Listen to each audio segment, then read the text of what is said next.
Alrighty, Vika.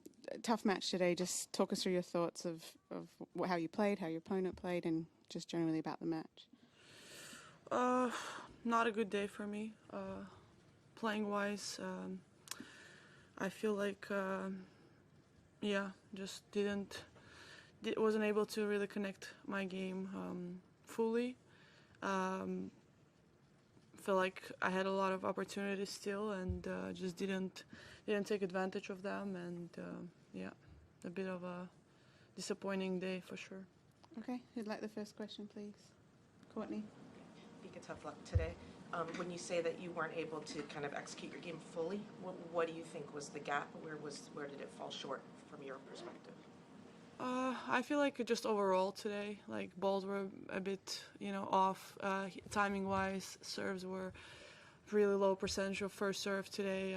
Tried to, kind of get into the game, tried to get the energy up, and didn't work today. So definitely very disappointing to not be able to convert some of the opportunities to hopefully get the ball rolling a little bit better. But it happens. It's disappointing that it happened in the fourth round of a Grand Slam, but I need to definitely look at it and see what I can do better and move on. It's just simple as that. Okay, over here, yes. Yeah. Did you have any additional pressure because of the opponent was Ukrainian? And how do you think about the atmosphere of the fans? The atmosphere was good. I always enjoy playing in Australia. I think it was great. The stadium is always fun. I always have so much support here, and I wish I could have stayed. Could have played just longer here, but it wasn't meant to be. I don't care. Question? How about the pressure? I said, did you feel any additional pressure because the opponent is Ukrainian? Next question. Courtney? Vika, the draw kind of some people are saying that the draw was seemingly quite open in the top half, especially after Noskova knocked out Iga. I'm curious if there was any kind of sense of extra opportunity in this tournament for you. Did you sense that at all?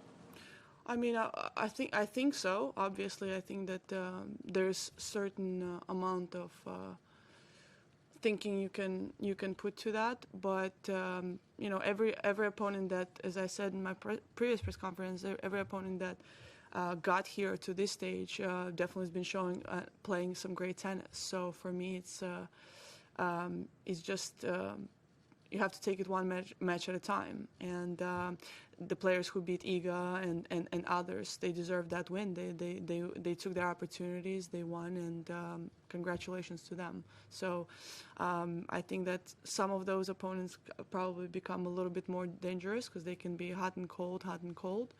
But it is what it is. It's just there are 8 players or whoever is going to be after today that deserve to be there. Okay, over here. Yeah.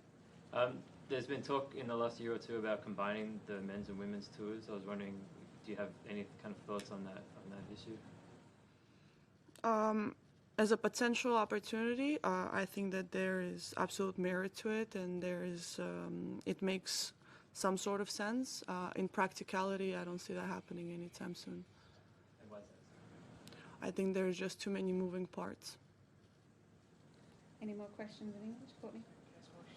Just with the Yastremska players like her, like Noskova, who can run hot and cold, but do have the weaponry to be able to, when they're hot, put a lot of pressure on opponents. How tricky of that is that to play against when you know that maybe,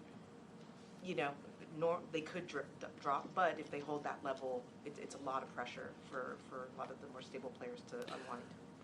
Well, yeah. I mean, it's just a matter of can they do it week in, week out, and we definitely see a little bit more consistency at a higher level than players like that. But again, for example, Noskova, she's a very young player.